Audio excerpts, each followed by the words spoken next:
Welcome to citizens pulse. నేను మీ రాజేష్.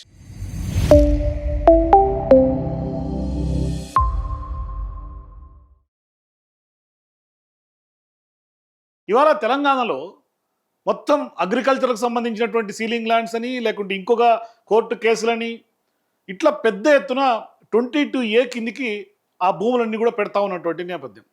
ఇక ఇప్పుడు హైదరాబాద్ మొత్తం ఒక పెద్ద కలవరపాటుకు గురవుతున్నారు. అంటే 22A ఏదైతే ప్రొహిబిటెడ్ లిస్ట్ ఉందో ఆ ప్రొహిబిటెడ్ లిస్ట్లో ఇవాళ అర్ధరాత్రి ఇష్టం వచ్చినట్టుగా ఇష్టానుసారంగా కలెక్టర్లు, రెవెన్యూ అధికారులు ఏదో మూలన ఒక చిన్న కోర్టు కేసు ఉంటేనో, లేకుంటే ప్రభుత్వానికి సంబంధించినటువంటి భూమో, లేకుంటే వక్ఫ్ బోర్డో, దానికి సంబంధించినటువంటి భూమో, ఎండోన్మెంట్కి సంబంధించినటువంటి భూమో, ఆ సర్వే నెంబర్లో ఏదో మూలకో ఎక్కడో కొంత ఉంటే ఇవాళ సర్వే నెంబర్లే 22A జాబితాలో పెడుతున్నటువంటి నేపథ్యం. ఇవాళ హైదరాబాద్లో 40 ఏళ్ళ క్రితమో, 50 ఏళ్ళ క్రితమో, 60 ఏళ్ళ క్రితమో కొన్నటువంటి ఆస్తులు, ప్రైవేట్ ఆస్తులు మరీ ముఖ్యంగా, నిజంగా ఇవాళ సేఫేనా అన్న ఒక ప్రశ్న సగటు హైదరాబాద్ పౌరుడికి వస్తుంది. ఎందుకు అంటే వీళ్ళ బండారం అంతా ఇంత కాదు. రేవంత్ రెడ్డి గారు ఎట్లా మారింది పరిపాలన, ప్రజాపాలనేనా, ఇవాళ ప్రజలు గగ్గోలు పెడతా ఉన్నారు, ఆఫీసుల చుట్టూ తిరుగుతూ ఉన్నారు, ఎన్ఓసీల కోసం కలెక్టర్ ఆఫీసుల చుట్టూ తిరుగుతూ ఉన్నారు, సబ్ రిజిస్టర్ ఆఫీసుకి వెళ్ళి మా ఆస్తి సంబంధించినటువంటి సర్వే నెంబరు ఆ జాబితాలో ఉందా లేదా అని చెక్ చేసుకోవడానికి పోటెత్తా ఉన్నారు జనాలు. ఇంకా విడ్డూరం ఏంటంటే ట్రాన్స్పరెన్సీ కొరవటం, ఎక్కడ కూడా ట్రాన్స్పరెన్సీ లేదు. గోల్మాల్ చేస్తూ ఉన్నారు, ల్యాండ్స్కి సంబంధించినటువంటి గోల్మాల్. అంటే ఈ ప్రభుత్వం ఏర్పడిన తర్వాత మొట్టమొదటి నుంచి ఇప్పటిదాకా డే 1 నుంచి కూడా ల్యాండ్ల మీదనే ప్రధానంగా దృష్టి సారించినటువంటి పరిస్థితి. వాళ్ళు చెప్తున్నటువంటి మాట ఏంటి? ప్రభుత్వ ఆస్తుల రక్షణ. ఇక్కడ ప్రభుత్వ ఆస్తుల రక్షణ పక్కన పెడితే ప్రైవేట్ ఆస్తులు కష్టపడి కొనుక్కున్నటువంటివి, ఈఎంఐలు కడుతున్నటువంటివి ఇవాళ అమ్మేకి అవకాశం లేకుండా, కొనేకి అవకాశం లేకుండా ఇవాళ మీ భూములు, మీ ఇల్లు, మీ యొక్క ఆస్తులు సేఫేనా అని ఒక క్వశ్చన్ రైజ్ అవటమే కాకుండా ఇవాళ హక్కులు కోల్పోయే పరిస్థితికి వస్తుంది. నిజంగా ఇవాళ రేవంత్ రెడ్డి గారు నిన్న మాట్లాడుతూ ఉన్నారు, 22A కింద మీ భూములు పెడతా ఉన్నారు, నేను సబ్ డివిజన్లు చేపిస్తా అని. అసలు పెట్టమని ఆదేశాలు ఇచ్చింది ఎవరు? ఇవాళ క్యాబినెట్ రెవెన్యూ శాఖ మంత్రి ఏం చేస్తూ ఉన్నాడు? ఇవాళ కలెక్టర్లు ఎట్లా పెడతారు? రెవెన్యూ అధికారులు ఎట్లా పెడతారు? ఇవాళ క్లియర్గా బంజారా హిల్స్కి సంబంధించినటువంటి ఎవరైతే తహసీల్దార్ ఉన్నారో ఆయన సబ్ రిజిస్ట్రార్కి నేను ఇట్లా జాబితా పంపిస్తున్నాను, 2025కు సంబంధించినటువంటి మీటింగ్ జరిగినటువంటి మినిట్స్ ప్రకారం నేను ఆ జాబితా తయారు చేసి నిషేధిత జాబితా మీకు పంపుతున్నాను అని చెప్పి పంపినటువంటి లెటర్లు ఇవాళ వాళ్ళ సైట్లోనే ఉన్నాయి. 2025లో ప్రభుత్వం ఎవరిది? 2025లో మీటింగ్ నిర్వహించిన వాళ్ళు ఎవరు? మరి అధికారులు ఇంత స్వేచ్ఛగా పనిచేస్తున్నారా? లేకుంటే ప్రభుత్వ ఆదేశాలు, ప్రభుత్వ పెద్దల ఆదేశాలు లేకుండా ఇవన్నీ కూడా జరుగుతాయా? మరి ఇవాళ ఎట్లా తయారైంది రేవంత్ రెడ్డి గారు పరిపాలన అంటే విలన్ లెక్క, సినిమాల్లో విలన్ లెక్క. విలన్ ఎట్లా చేస్తారు? కొట్టేది వాళ్ళే, మందు పూసేది వాళ్ళే, ఇలా చంపేది వాళ్ళే, సావుకాడికి వచ్చి దండలేసేది వాళ్ళే. ఇట్లా తయారైంది పరిస్థితి. ఇలా ప్రజలు ఇంత గోస పెట్టాల్సినటువంటి అవసరం ఏమొచ్చింది? ఇంత గోస పెట్టే పాలన ప్రజాపాలన ఎట్లా అవుతుంది? ఇవాళ చూడండి, ఒకసారి మీకు చూపిస్తా. ఇప్పుడు హైదరాబాద్ ప్రజలకు కానీ అందరికి కూడా ప్రైవేట్ ఆస్తులు ప్రొహిబిటెడ్ లిస్ట్లో ఉన్నాయా లేదా అని ఎట్లా చెక్ చేసుకోవాలని మీకు అందరికీ డౌట్ వస్తుంది. ఇవాళ సహజంగా అందరూ చెప్తుంది ఏంటంటే మీకు సబ్ రిజిస్టర్ ఆఫీసుల దగ్గరికి వెళ్ళండి, అక్కడికి వెళ్ళి మీరు చెక్ చేసుకోండి అని స్పష్టంగా చెప్తా ఉన్నారు. కానీ ఇవాళ ఇది మనకుంది రిజిస్ట్రేషన్ అండ్ స్టాంప్స్ డిపార్ట్మెంట్కి సంబంధించి registration.telangana.gov.in. ఈ విధంగా మీరు ప్రొహిబిటెడ్ లిస్ట్ని చెక్ చేసుకోవచ్చు. ఏ జిల్లాకు సంబంధించి ఆ యొక్క సర్వే నెంబర్ల వారీగా ఈ సైట్లో మీరు కొంచెం పైకి వెళ్ళారు అంటే ప్రొహిబిటెడ్ ప్రాపర్టీని మీకు కనిపిస్తుంది. ఈ ప్రొహిబిటెడ్ ప్రాపర్టీని కనుక క్లిక్ చేశాము అంటే స్పష్టంగా డిస్ట్రిక్ట్, మండలు, విలేజ్, టౌన్. నేను హైదరాబాద్ పరిసర ప్రాంతాల్లో ఉన్నటువంటి అమీన్పూర్కి సంబంధించి నేను చెక్ చేయాలని ట్రై చేస్తున్నా. చూడండి ఒకసారి మీకు చూపిస్తా. ఇక్కడ ఫర్ ఎగ్జాంపుల్ నేను సంగారెడ్డి పెడతా ఉన్నా. సంగారెడ్డి పెట్టి మండల్లో అమీన్పూర్ సెలెక్ట్ చేశా. విలేజ్, టౌన్లో కూడా సేమ్ అమీన్పూర్ పెట్టా. ఇక్కడ ఫెచ్ కొడితే మనకు కొన్ని లిస్ట్ వస్తుంది. అంటే అగ్రికల్చర్కి సంబంధించి, నాన్ అగ్రికల్చర్కి సంబంధించి అని మీకు 2 లిస్టులు వస్తాయి. అగ్రికల్చర్కి సంబంధించినటువంటి జాబితాలో 22A, schedule 1, schedule A, 1B, 1C Waqf, 1C endowment, 1D, 1E, అట్లాగే కోర్టు కేసు అండ్ అదర్స్. ఇది ఓన్లీ అగ్రికల్చర్కి సంబంధించినటువంటి జాబితాలు. ఇక అట్లాగే నాన్ అగ్రికల్చర్కి సంబంధించినటువంటి జాబితాలు కూడా ఇక్కడ మీకు వస్తాయి. 22A, 1B, 1C వక్ఫ్, 1C ఎండోన్మెంట్, 1D, 1E, అట్లాగే కోర్టు కేసెస్. ఇప్పుడు అగ్రికల్చర్కి సంబంధించినటువంటి భూములు, సీలింగ్, సర్ప్లస్ ఉంటే కనుక ఇందులో వచ్చే అవకాశం ఉంటుంది. ఎండోన్మెంట్స్కి సంబంధించినటువంటి భూములు ఉంటే ఇందులో వస్తున్న సర్వే నెంబరు. వక్ఫ్ అయితే వక్ఫ్లో ఉంటుంది. ఇక్కడ ఇట్లా ఈ లిస్టుల్లో 22A ఏ జాబితాలో మీద ఉంది అని ఇక్కడ క్రిస్టల్ క్లియర్గా మీరు ఆ పీడిఎఫ్లో ఓపెన్ చేసి చెక్ చేసుకోవచ్చు. సరే, నేను ఒక సర్వే నెంబరు, ఒక అపార్ట్మెంటు అందులో ఆ సర్వే నెంబర్లో ఉంది కాబట్టి నాకు తెలిసినటువంటి అపార్ట్మెంట్ సంఖ్య నేను ఇక్కడ కొడతా ఉన్నాను. ఇక్కడ కోర్టు కేసెస్ అనే ఒక దాంట్లో ఓపెన్ చేసి స్పష్టంగా చూస్తూ ఉన్నాను. ఇది చూడండి, ఇక్కడ కనిపించింది. ఇక్కడ ఈ యొక్క దాంట్లో పటాన్చెరువుకు సంబంధించినటువంటి ఎస్ఆర్ఓ కోడ్ ఇది. డోర్ నెంబరు క్లియర్గా కనిపిస్తూ ఉంది, 503/A/ఫ్లాట్ సర్వే నెంబర్ 118 అన్న సర్వే నెంబర్లో ఇట్లా 3 పెట్టిండ్రు. 3 ఫ్లాట్లు సర్వే నెంబర్ 118లో ఇప్పుడు ఈ నిషేధిత జాబితాలోకి వచ్చేసింది. ఇదేంటి, కోర్టు కేసెస్ సంబంధించి పెట్టారు. ఆ కోర్టుకు సంబంధించినటువంటి ఓఎస్ నెంబర్ డాక్యుమెంట్ కూడా ఇక్కడ పెట్టారు. ఇక్కడ చూడండి, error message, no data found అయిపోయింది. ఆ పేజ్ ఉందనుకొని కొట్టాను, కానీ ఆ పేజ్ లేదు. ఇంకా అది మొత్తం మళ్ళీ ఫస్ట్కి పోయింది. మళ్ళీ ఇప్పుడు నేను చూపిస్తా చూడండి, అదే నాన్ షెడ్యూల్లో సంగారెడ్డి,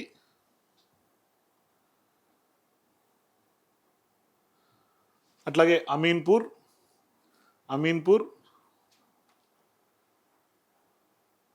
వచ్చింది.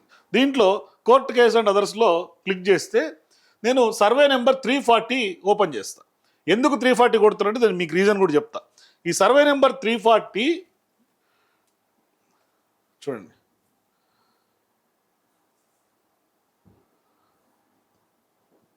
సర్వే నెంబర్ 340 ఏంది, అపార్ట్మెంట్కి సంబంధించినటువంటి మొత్తం అక్కడ చాలా అపార్ట్మెంట్లు ఉన్నాయి. 2700 పైచిలకు అపార్ట్మెంట్లు ఉన్నాయి. 340 సర్వే నెంబర్ ఇందులో రావట్లేదు, ఈ భూముల్లో రావట్లేదు. ఇప్పుడు మళ్ళీ మొదటికి వెళ్ళిపోయింది. అయితే ఇక్కడ కోర్టు కేసు కాకుండా అగ్రికల్చర్కి సంబంధించినటువంటి కోర్టు కేసుల్లో కొడతా ఉన్నా. ఇదిగోండి, లిస్ట్ ఓపెన్ అయింది కదా, ఇక్కడ 340 కొడుతున్నా, సెర్చ్ కొడుతున్నా. ఎస్, దీంట్లో అగ్రికల్చర్కి సంబంధించినటువంటి ల్యాండ్లో 340 అని పెట్టారు. 2737.77 యార్డ్స్ క్లియర్గా కనిపిస్తూ ఉంది. ఇక్కడ కోర్టు కేసు అనే దాంట్లో ఓపెన్ చేసిన లెటర్ నెంబర్ మళ్ళీ ఇక్కడ కూడా లేదు. ఇది ఈ సైట్ అంతా గోల్మాల్గానే కనిపిస్తుంది. ఎందుకు గోల్మాల్ అని చెప్తా ఉన్నాను చూడండి, మీకు ఆధారాలతో చూపిస్తా. ఇప్పుడు ఇందాక మీకు చెప్పాను కదా, బంజారాహిల్స్కి సంబంధించినటువంటి ఏదైతే తహసీల్దార్ అని చెప్పాను కదా, చూడండి వాళ్ళు పెట్టినటువంటి లెటర్ కూడా మీకు ఈ సైట్లోనే చూపిస్తాను నేను. Prohibited property Hyderabad for example Hyderabad division Banjara Hills అని కొట్టాను అనుకోండి. కొడితే ఇక్కడ కొన్ని లిస్టులు వస్తాయి.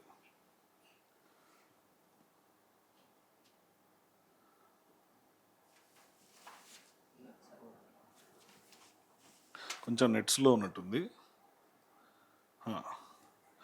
ఇందులో 22Aకి సంబంధించినట్టుగా నాన్ అగ్రికల్చర్ కొడితే ఇదిగోండి, లేదు, రావట్లేదు. ఎస్, ఇదిగోండి, government of Telangana revenue department, office of the tahsildar, Ameerpet tahsildar. ఇది ఎప్పుడు collector date, tahsildar date, letter number A28/2025 2025 10వ నెల 27వ తారీఖు ఈ లెటర్ రాశారు. Government lands Hyderabad district division Ameerpet tahsildar uploading of 22A data regarding. ఇదేంటి, meeting held on 24/10/2025 at DIG stamps and registration Hyderabad.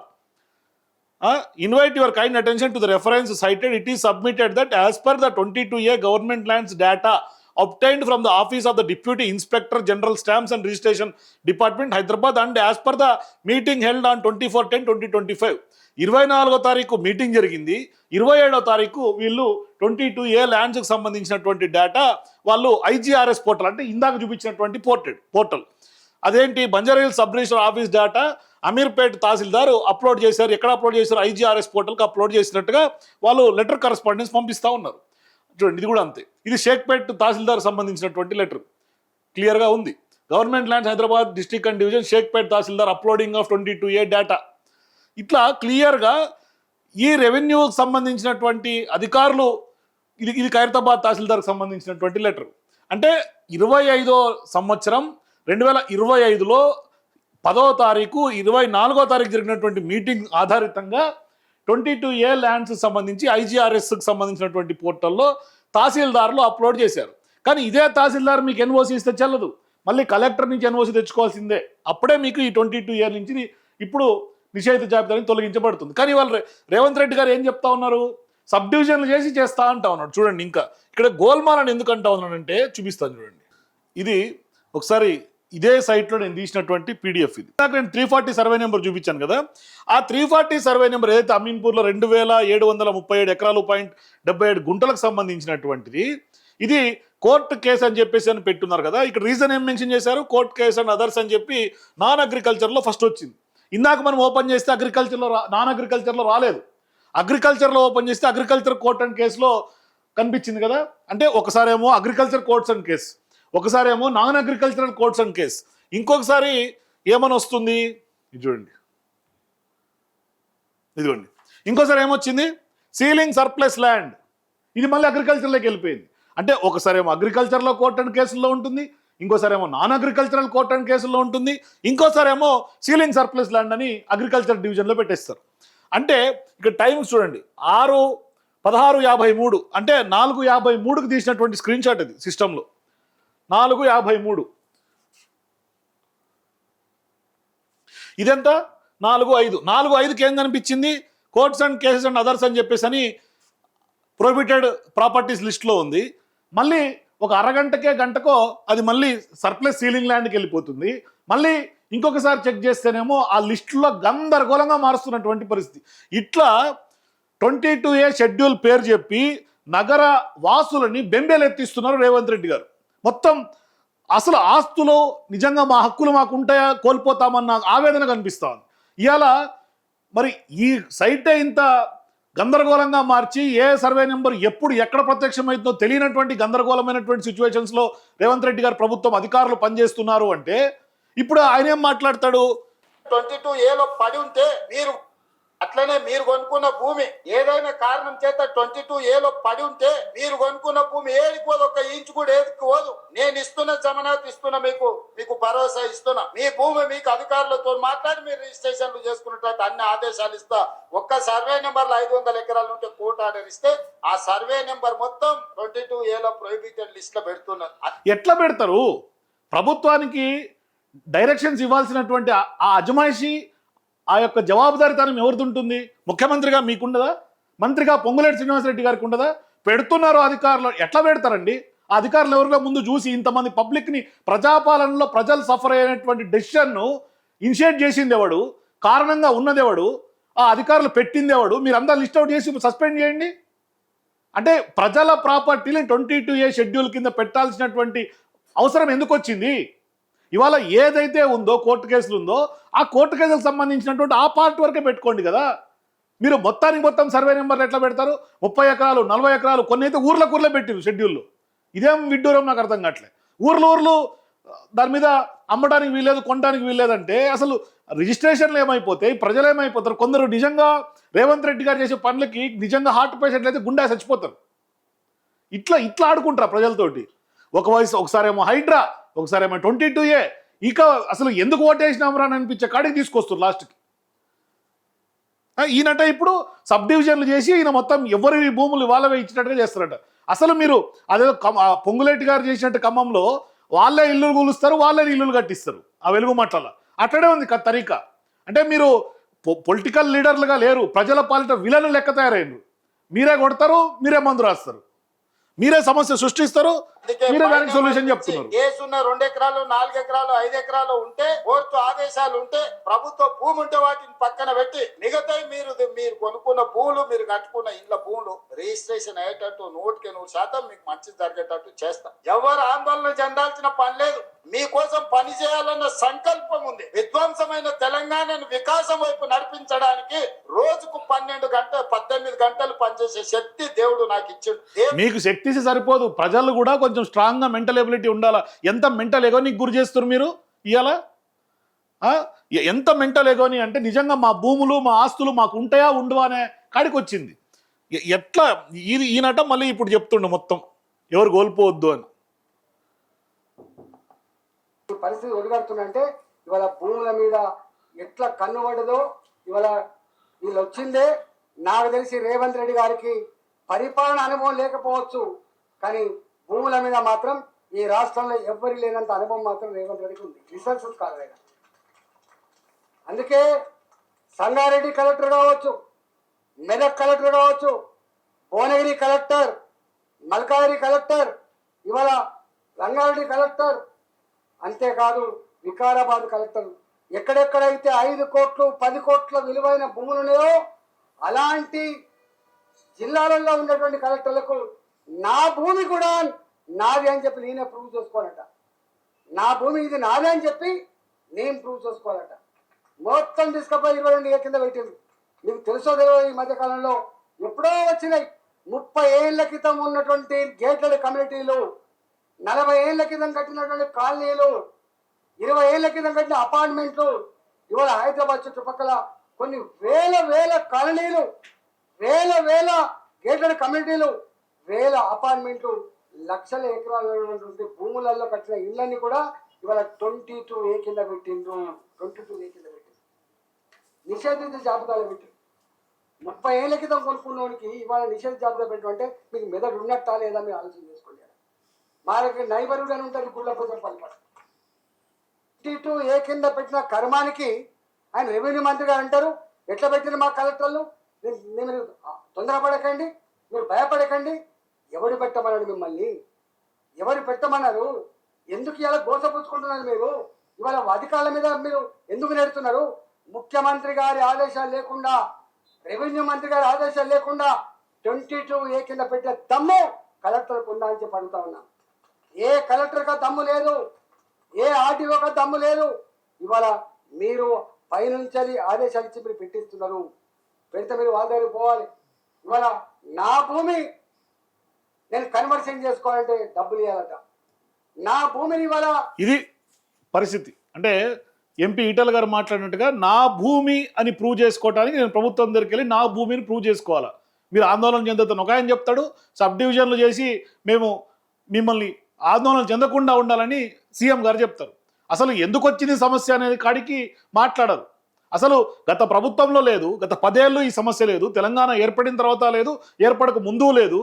ఇప్పటికిప్పుడు 22A తీసుకొచ్చి మొత్తం నగరాలు ఊళ్ళకు లక్షలు, ఇంకా విడ్డూరం ఏంటంటే ప్రభుత్వం వేసినటువంటి HMDA లేఅవుట్లు కూడా షెడ్యూల్ జాబితాలకు చేరుతున్నాయంటే మరి ఎవరికి పరిపాలన చేత కావట్లేదు, ఎవరు ఇవాళ ఏం చేస్తున్నారు? అసలు ప్రభుత్వం మీద ఎవరికన్నా క్లారిటీ, గ్రిప్పు, అడ్మినిస్ట్రేషన్ మీద ఏమన్నా ఏమన్నా ఉంటే ఇటువంటి చట్టాలు, ఇటువంటి వ్యవహారాలు అమలు పరచరు.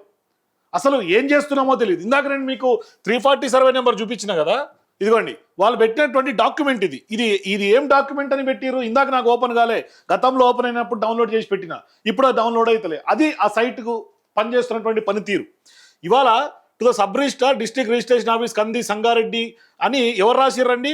Request you to stop registrations against development agreement cum general power of attorney vide number 12721/13 regarding 2022లో ఈ ల్యాండ్ ఓనర్లు ఎవరైతే ఈ 13 మంది ల్యాండ్ ఓనర్లు ఉన్నారో 340 సర్వే నెంబర్కి సంబంధించి ఈ 13 మంది ఓనర్లు వాళ్ళు అగ్రిమెంట్ చేసుకున్నటువంటి వాళ్ళతో అప్పుడు ఎవరో ఆ యొక్క 340 సర్వే నెంబర్ 2737 ఎకరాలకు సంబంధించినటువంటి వ్యవహారంలో వాళ్ళిద్దరి మధ్య పంచాయతీ ఉంటే ఇవాళ అపార్ట్మెంట్ కొనుక్కున్నటువంటి వాళ్ళు ఎందుకు ఇబ్బంది పడాలి? ఈ 13 మంది కూడా కోర్టు కేసు వేసిరట. దాంతో ఇక్కడ ఏమైంది, BDL employees mutually aided cooperative సొసైటీకి సంబంధించి పోర్టాన్ రియల్టర్కి సంబంధించి 48-52 రేషియో కింద ఆనాడు చేసుకుంటే వాళ్ళ మధ్య పంచాయతీ అప్పుడెప్పుడు 2022లో కోర్టు ఆర్డర్ ఉంటే ఆ కోర్టు ఆర్డర్ నేపథ్యంలో వీళ్ళు ఆ కోర్టు ఆర్డర్ కాపీ పెట్టలే. కోర్టు ఆర్డర్లో ఏముందో కూడా ప్రజలకు విజిబిలిటీలో లేదు, ట్రాన్స్పరెన్సీ లేదు. ఇవాళ ఆ ఓనర్లు వీళ్ళకి సబ్ రిజిస్ట్రార్ లెటర్ రాస్తే ఆ లెటర్ను పెట్టిరు. ఓనర్లు ఎట్లా కన్సర్న్ అవుతారు? ఆ ఓనర్లు ఆ కోర్టు కాపీ కూడా జత చేయాలి కదా. కోర్టు ఏం చెప్పింది? మరి ఇప్పుడు లావాదేవీలు జరిగిపోతా ఉన్నాయి. ఇప్పుడు దాన్ని నిషేధ జాబితాలో పెట్టి 2700 ఎకరాలలో అన్ని అపార్ట్మెంట్లు అయిపోయిన తర్వాత ఇవాళ మీరు దాన్ని నిషేధ జాబితా అని చెప్పి పెట్టి సైట్లు, ఫ్లాట్లు అన్ని చేరిస్తే ఇవాళ కొనుక్కున్న పరిస్థితి ఏంది? గత డిసెంబర్లోనే నాకు తెలిసిన ఒక అతను ఆడ కొన్నాడు అపార్ట్మెంట్. ఇప్పుడు అది చూస్తే ఆ గేమ్ అంతా జరుగుతూ ఉంది.